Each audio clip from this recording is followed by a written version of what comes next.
Olá, seja muito bem-vindo a este novo programa da Curiacos TV, o A Verdadeira Maioria. Todas as semanas estaremos aqui a discutir, a comentar e talvez a tentar criar algumas soluções para o que se passa no país e também no mundo. Comigo vou ter sempre alguém a comentar, invariavelmente, ou pelo menos enquanto conseguirmos mantê-la, porque ela também é um bocadinho força da natureza, Joana Amaral Dias. Joana, muito bem-vinda à Verdadeira Maioria.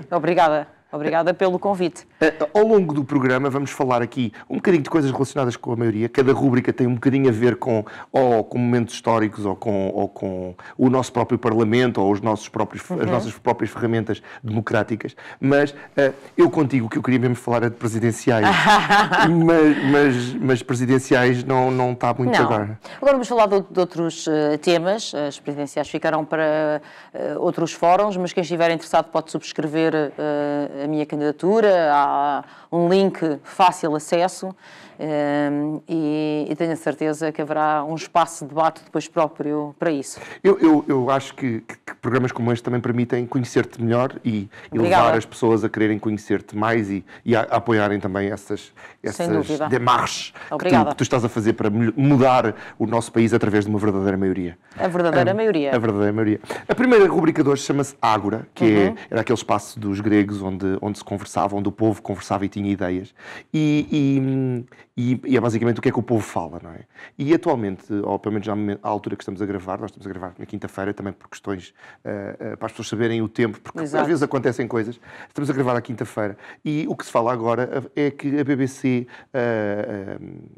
adulterou de forma, com alguma informação até, adulterou parte do discurso do 6 de janeiro de Donald Trump. Nós temos algumas imagens que estão disponíveis no YouTube e aconselhamos a ver a reportagem completa do Telegraph. Acho que vale a pena ver, de facto, João, porque aquilo que se passa é que a BBC é um órgão de comunicação social de referência, considerado de alto prestígio, alto coturno, e de repente aquilo que é divulgado é que efetivamente maniatou, adulterou de uma forma grosseira as palavras de Donald Trump de forma a incriminá-lo e, enfim, fazendo uma espécie de um corte e costura. Tirou um bocado de um sítio do seu discurso, colou-o muito mais à frente. Vamos ver, mas eu depois gostava de fazer um breve comentário, João. Nós temos estado a ver em fundo, portanto podemos ir... Pronto, aqui está um colega teu, não é, do Telegraph, explicando justamente como é que o discurso inicial do Trump, a dizer que vamos apoiar os congressistas, etc., foi adulterado para vamos invadir o Capitólio. E aquilo que nos interessa hoje perceber, é isto que eu pedia a todos os espectadores que estejam a ver lá em casa para prestarem atenção, é que infelizmente a comunicação social mainstream hoje não é de confiança. Não é hoje de confiança. Está ao serviço de grandes poderes instalados e em vez de cumprir o seu papel de jornalista, de investigador e até de cão de guarda das populações e dos cidadãos. O quarto poder? No quarto poder, exatamente, naquilo que a verdade é que está no quarto com o poder, em vez de ser o quarto poder, e às vezes também está à mesa com o poder. E, portanto, em vez de facto servir as populações, fazendo-lhes chegar informação, clareza, dados, para que depois cada um possa tomar uma decisão informada, vai maniatar desta forma grosseira, não é? Tirar um bocado do discurso do político, cortar ali e enxertar outro bocado completamente diferente para parecer que a pessoa, afinal, é uma criminosa. Portanto, muita atenção, e eu peço a todos os portugueses, a todos os que nos estão a seguir hoje, que tenham muito cuidado com a comunicação social mainstream, que ainda por cima diz que são os outros que fazem a desinformação. Dizem que depois são as redes sociais que fazem as fake news, etc. Eles próprios são produtores dessa desinformação. Aqui estamos a falar da BBC, uma referência internacional. Canal público, inglês, pago pelos impostos. Canal público, portanto, o equivalente a uma RTP, só que, de facto, com um gabarito mundial. E, portanto, o mesmo se passa em Portugal, na verdade, o mesmo se está a passar no mundo inteiro, outrora dito livre. E, portanto, nós temos que estar com atenção e não engolirmos a primeira patranha, mas aqui, as primeiras gordas que nos enfiam, não é? Pelos olhos dentro. Aqui lança-te aqui um desafio diferente. Mas também nas redes sociais não está tudo o que está nas redes sociais também não é verdade. Não.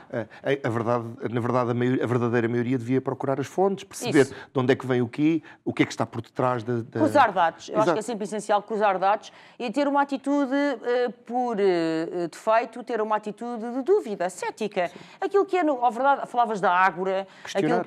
exatamente, questionar aquilo que está na base do melhor da filosofia, do pensamento ocidental, da psicologia, da política, a dúvida, a crítica, o ceticismo natural, deve estar também a nortear os cidadãos, devem ser boas ferramentas. Ok, um jornal público diz isto, mas será mesmo verdade? A SIC diz aquilo, mas será mesmo assim? A BBC diz aquilo outro, mas isto será um facto material? Portanto, desconfiar sempre, cruzar informações, cruzar dados e depois pensar sempre pela própria cabeça, não é?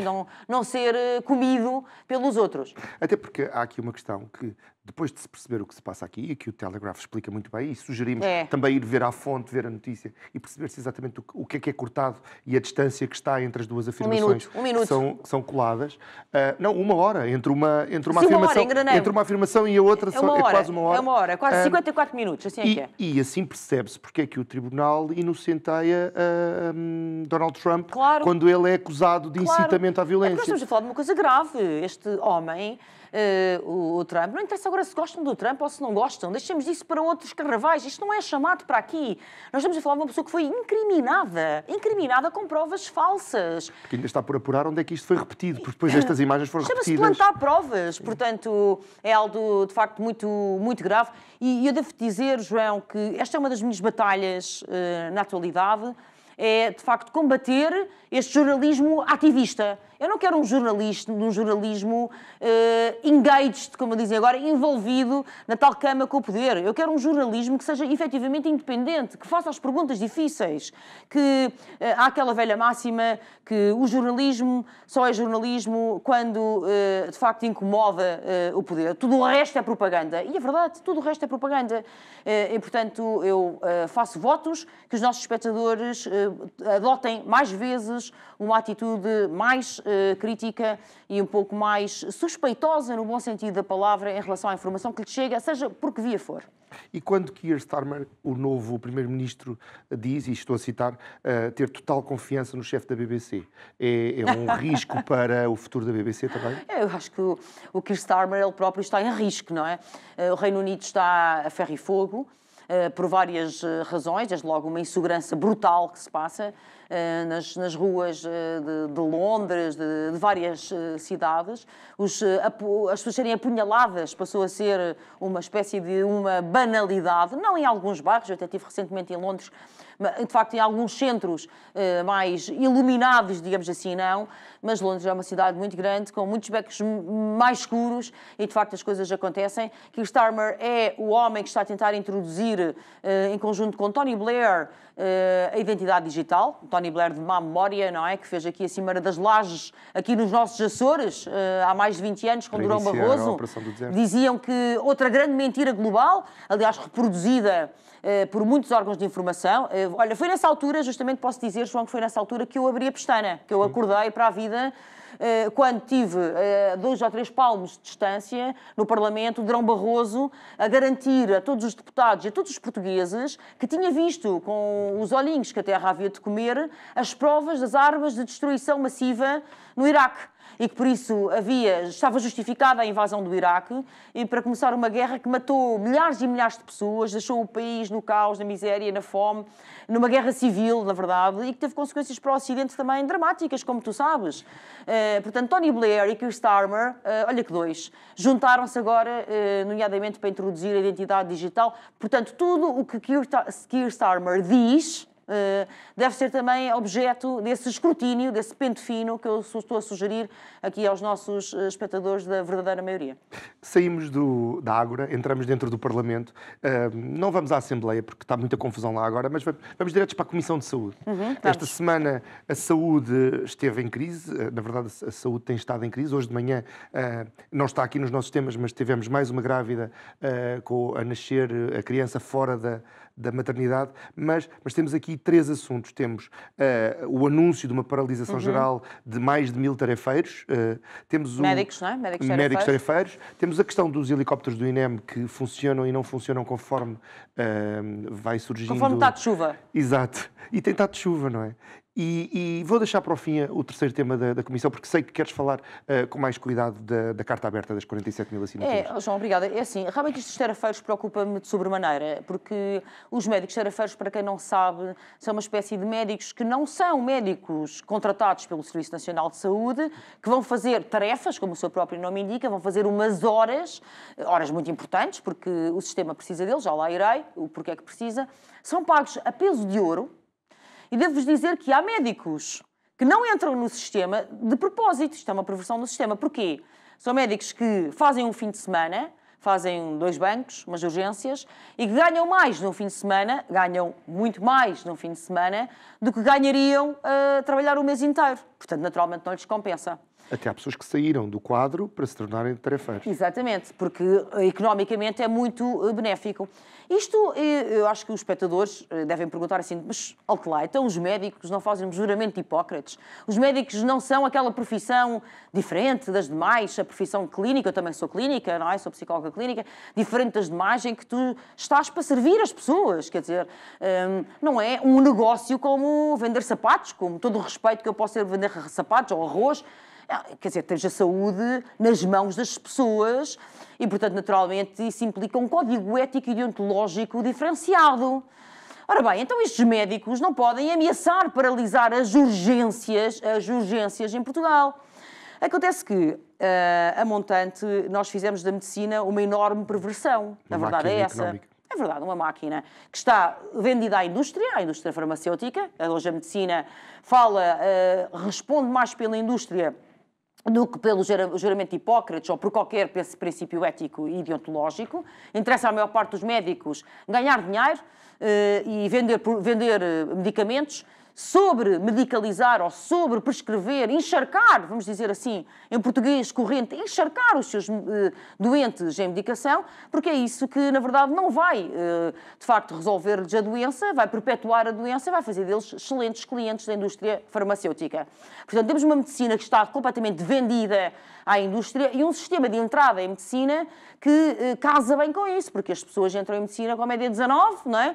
Ou seja, é valorizado o facto de serem bons marrões, desculpa uma expressão, fazerem parte do sistema, não é? Ratos de biblioteca e não pessoas especialmente dotadas de empatia, de olhar clínico, de solidariedade, de compaixão pelo outro. E, portanto, quando tu formas médicos que têm como grande objetivo serem bons alunos e fazerem muito dinheiro, é óbvio que depois vais ter muitos tarefeiros que saem de propósito do sistema para virem fazer fins de semana muito chorudos para comprarem carros de luxo e vivendas também de luxo. É isto que é a perversão do sistema. O problema é que o SNS, desde 2007, sensivelmente, alinhou neste sistema. E em vez de pôr travões, por exemplo, os médicos que não quiseram concorrer, não quiseram entrar, candidatar-se nos concursos públicos, não deveriam poder ser terafeiros, certo? Terafeiro é o espírito de alguém que vem suprimir um déficit, que vem suplantar uma falha. Não é para ser o sistema, não é para ser a regra. Portanto, agora, na verdade, a Ministra da Saúde, este Governo, este Ministério, está a provar do seu próprio veneno. O sistema está a provar do seu próprio veneno, quando temos estes tarefeiros improados, médicos que, em vez de facto cumprirem zelosamente, com espinha e verticalidade, aquilo que é a sua função, servir as pessoas, salvar vidas, dizem que vão fazer, e vou repetir para que todos percebam bem lá em casa, greve às urgências. Ou seja, deixar pessoas morrer, pessoas que tiveram acidentes de viação, acidentes vasculares cerebrais, que tiveram infartos do miocárdio, coisas gravíssimas, morrer na entrada de um banco, porque por isso simplesmente querem mais dinheiro. Mais dinheiro também é o que nos parece que está a acontecer no negócio dos helicópteros, não é? O INEM anuncia a chegada de 4 novos helicópteros e a empresa que está contratada para fazer o serviço em Lolé diz: o nosso agora está variado, mandem o vosso. Coincidências? João, eu acho que os portugueses, entre os helicópteros que não funcionam para apagar os fogos no verão e os helicópteros do INEM, etc., eu acho que os portugueses devem ter, só podem ter muitas perplexidades, mas quem é que está a gerir isto? Eu acho que qualquer pessoa com o mínimo de formação, não precisa de ser doutorado em gestão de empresas, conseguiria fazer um concurso público para adquirir helicópteros, seja lá está para o combate aos incêndios florestais, seja para salvar vidas, melhor do que está a acontecer. Como é que nós conseguimos contratar helicópteros que não existem? No verão contratámos empresas, o Estado contratou empresas que não tinham helicópteros. João, isto é verdade, contratou empresas para ter helicópteros, empresas essas que não dispunham de helicópteros. Bom, eu acho que está tudo dito, que obviamente nós temos que desconfiar aqui também do pior, não é? Porque isto não pode ser só incompetência e negligência. Isto é certamente também corrupção, porque eu não acredito que isto seja só estupidez. É certamente alguém aqui a receber luvas e pagamentos por trás. Alegadamente. Não, sim, supostamente. Eu digo supostamente. Eu espero que a Justiça faça a sua investigação, porque ou realmente as duas e as duas são péssimas, ou realmente nós estamos perante gestores públicos que não conseguem dizer pão e que não conseguem arranjar empresas que tenham de facto helicópteros, ou que os helicópteros funcionem, enfim, coisas básicas, ou então são corruptos, ou ambos, eventualmente. Falaste aí dos momentos mais graves. O momento mais grave é quando a doença bate à porta. Claro. E temos aqui um dos assuntos para falar, são 47 mil assinaturas a exigir ao Governo apoios justos, a queixar-se de que doentes com cancro, que têm apenas 3 ou 4 centros a nível nacional, têm que se deslocar centenas de quilómetros para Lisboa, Coimbra ou para o Porto, e que não têm apoio para o fazer. Imagino que, conhecendo, seja um assunto que também mexe um bocadinho contigo. Este mexe sobremaneira comigo.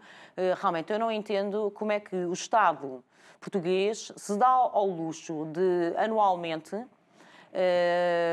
desviar do seu orçamento, do bolo dos dinheiros públicos, cerca de 30 mil milhões de euros. 30 mil milhões de euros são desviados entre a perda fiscal e o Orçamento de Estado. 30 mil milhões de euros, para quem estiver a ver, são 9 zeros. 30 e depois 3 zeros, mais 3 zeros, mais 3 zeros. 30 mil milhões de euros e depois, simultaneamente, não tem dinheiro para crianças com cancro. E, ainda por cima, o cancro infantil em Portugal tem aumentado vertiginosamente. Não há dinheiro. Estes pais de crianças com cancro, para além do drama humano... João, eu sou mãe. Quer dizer, eu acho que isto provavelmente a maior tragédia que pode acontecer numa família, ter um filho, uma criança doente, ainda mais com uma doença oncológica. E quer dizer, estes pais, que muitas vezes um deles tem que deixar de trabalhar para dar assistência à criança, as baixas são pagas a 65%. 65%. Sim, tenho aqui os números. A 65% até um limite máximo de 1.045 euros, sendo que, em média, cada família com uma criança com cancro gasta 655 euros em tratamentos e deslocações. Portanto, deste subsídio, metade seria para gastar... Estas pessoas têm um filho doente, têm uma dor de alma imensa, têm um coração partido. Estas pessoas deixam de trabalhar para dar assistência à família. Estas pessoas passam a ter, obviamente, uma dinâmica familiar muito complicada. Nós sabemos das altas taxas de divórcio associadas a estes casos, dissoluções familiares. É muito difícil lidar com a doença e depois, eventualmente, infelizmente, a morte de um filho. Estas famílias tinham que ser acarinhadas, apoiadas em toda a linha. Quais 65%? Era, obviamente, a 100%.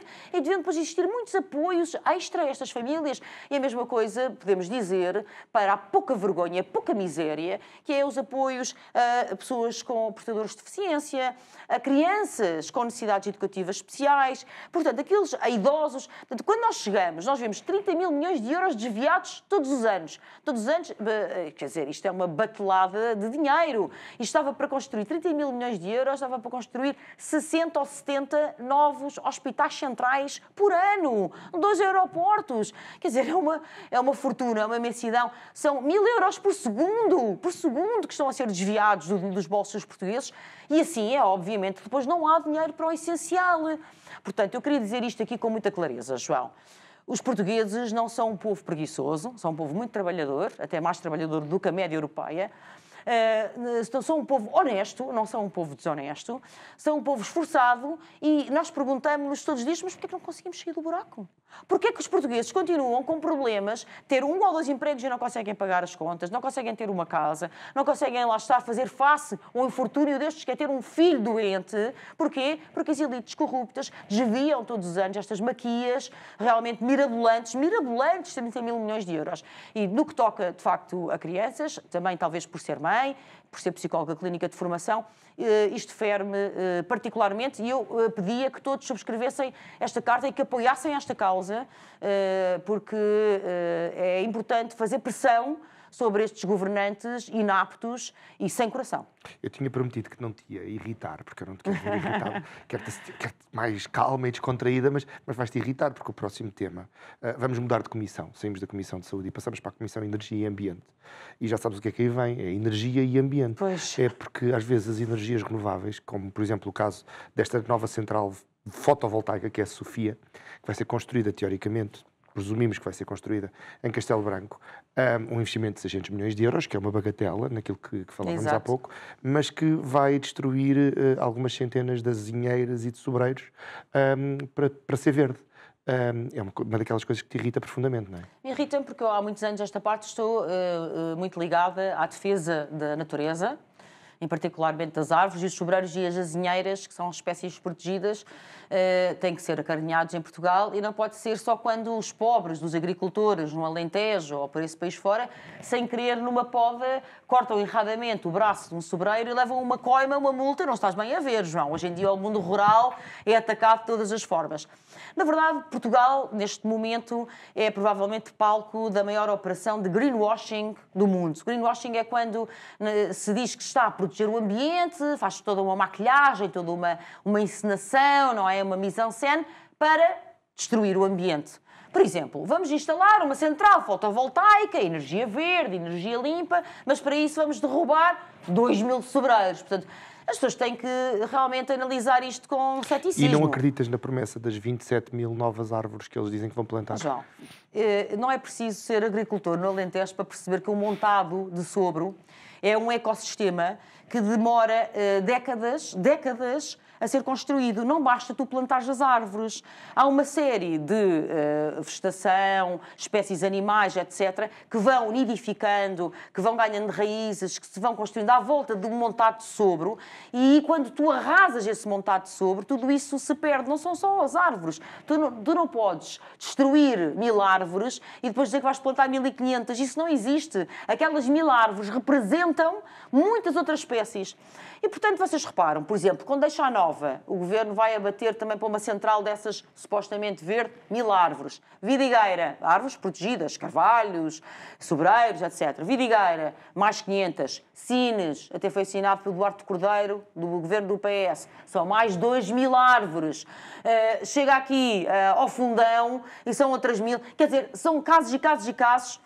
Amigos, isto não é uma coincidência, isto não é fruto do acaso. Há, de facto, esta estratégia de fazer uma chamada transição energética, destruindo o ambiente, desmatando, desflorestando Portugal e, ao mesmo tempo, da forma mais perversa que se imaginar se pode, fazendo-nos pagar mais impostos. Portanto, cada vez mais, basta olhar para o Orçamento de Estado, este novo que surgiu agora, os impostos verdes pesam sobre as populações. A chamada taxação verde para defender o ambiente é o quê? É, no fundo, para engordar estas empresas do regime que vão destruindo Portugal. Eu estou com a luta do Fundão, o meu coração está com as populações do Fundão, das Covas do Barroso, na luta contra o lítio, etc., porque isto não cria emprego. Na verdade, só vai criar desertos de silício, etc. Contamina águas, solos, enfim, é a desertificação. E as pessoas, obviamente, querem proteger as suas populações, as suas terras, e não as vão vender para grandes empresas globalistas. Achas que, estavas a falar de coincidências, achas que é coincidência esta segunda embarcação descoberta? E passamos agora para a Comissão de Segurança. Vamos. Esta segunda embarcação, que é um narco-submarino, porque não é bem um submarino, porque aquilo fica meio... Submersível, não é? Porque submergível. A maior parte da embarcação está debaixo d'água, mas está sempre uma parte da superfície, não tem a parte da pressão. É uma tecnologia que os traficantes de droga usam muito agora. E achas que este segundo barco é a prova que Portugal se está a transformar numa plataforma logística? Não é o único dado que nós temos, não é? Na verdade, existem outros elementos que vão mostrando que Portugal é, neste momento, uma plataforma logística de tráfico de estupefacientes, nomeadamente cocaína. De facto, estes dois submergíveis que foram interceptados, um penso que é março e outro agora Sim. mais recentemente. 6,5 toneladas na Operação Nautilus, em março, e agora 1,7 toneladas. 1,7 toneladas, que de cocaína. Cocaína. Este submergível acabou, de facto, por afundar mesmo, mas a droga foi resgatada pela Polícia Judiciária. E isto é muito grave porque, primeiro, porque Portugal ser esta porta de entrada na Europa de droga significa um aumento brutal da criminalidade. Não nos podemos esquecer que o tráfico de estupefacientes está altamente associado a uma série de outra pequena e média criminalidade. Não é só o tráfico em si, isso já seria o bastante para nos alertar, porque, enfim, a droga destrói famílias, arrasa casas, destrói comunidades, mas é também depois o roubo, os furtos, violações, sequestros, assaltos, raptos. Portanto, há depois uma série de criminalidade. Já agora, permites-me, João, que dentro deste flagelo imenso que é o tráfico de droga em Portugal, deixo uma palavra à GNR, à Guarda Nacional Republicana, não só ao trabalho excelente da Polícia Judiciária, mas uma palavra à GNR, que esteve de luto recentemente pela perda de um dos seus elementos, o Pedro Manata, que justamente ali numa lancha ali no Algarve, ali no Guadiana, tentou interceptar uns meliantes que, curiosamente, depois a GNR trabalhou. Isto revolta-me, isto sim irrita-me. A GNR trabalhou afincadamente para conseguir capturar esses traficantes de droga responsáveis pela morte de Pedro Manata, que perdeu a cabeça, foi decapitado neste acidente, da sua família, enfim, uma tragédia. E quando finalmente a GNR os conseguiu capturar, o que é que aconteceu? Foram presentes a juízes e foram soltos. Foram capturados com 50 ou 60 mil euros, enfim, com prova bastante. Olha, vamos deixar isto para outro programa. João, ficamos já com a matéria, porque eu acho que esta questão da justiça falhar tanto ao povo, de facto, também merece a nossa atenção. Agora, o tráfico de droga, nós precisamos, efetivamente, de robustecer as nossas polícias. Elas estão a fazer quase omeletes sem ovos, porque falta muitas vezes meios, têm sido incansáveis, mas nós temos que travar, efetivamente, esta entrada em Portugal por todas as razões, nomeadamente para proteger os nossos. Nós vamos tentar terminar este programa sempre num tom mais positivo, porque são temas que irritam, a maioria também fica irritada e tem vontade de sair para a rua e tentamos sempre aligerar um bocadinho à saída, para que as pessoas saiam um bocadinho mais bem dispostas do programa. E temos aqui os Passos Perdidos, é um dos meus passos favoritos no nosso Parlamento, é os Passos Perdidos, e que tem uma história muito engraçada que supostamente as pessoas ficavam horas à espera dos seus parlamentares para lhes pedirem justificação e andavam para trás e para a frente e o nome de Passos Perdidos ficou já desistiram, tenho a impressão, naquela zona do Parlamento. Os nossos Passos Perdidos de hoje passam por um bocadinho pelo que estavas a falar. Mesmo quando há meios, as pessoas acabam por simplificar demais. E há uma notícia desta semana que nos surpreendeu aos dois, que depois deste assalto ao Louvre, toda a gente falou, as joias de Bonaparte, o desaparecimento, fez-se uma auditoria e descobriu-se que a password de segurança, do sistema de segurança do Louvre, era Louvre. É de bradar aos céus, não é? João, vamos terminar hoje aqui a nossa verdadeira maioria com esta nota um pouco humorística, mas que também nos deve levar a alguma reflexão. Portanto, o sistema de segurança de um dos maiores museus do mundo, um dos acervos mais importantes de arte mundial inteira, tem uma password que é Louvre. E, de facto, eu acho que nós temos que pensar duas coisas aqui. Primeiro, a estupidez humana, infelizmente, é mais comum que aquilo que possamos... Não cessa de surpreender. Não deixa de surpreender, de facto. A incompetência, a inépcia, não é? A incúria, de facto, são absolutamente gigantes. E o outro que eu deixo esse aviso e essa recomendação às pessoas lá em casa...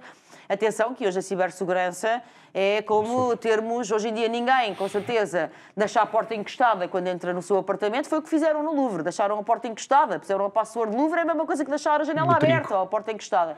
E por isso convido-vos a terem segurança nas vossas contas, etc., nesta cada vez maior digitalização, porque as coisas efetivamente acontecem como aconteceu no Louvre. Joana, fica já marcado o convite para a próxima semana. Muito obrigada. Voltaremos a procurar saber o que é que a verdadeira maioria pensa. Dizer-lhe assim que continue na antena da Curiacos TV, nós continuaremos com uma programação interessante. Dizer-lhe que a verdadeira maioria é você. Até para a semana. Pode mandar comentários, fazer sugestões, essas coisas todas nas redes sociais. Depois, para a semana, nós falamos outra vez. Até para a semana.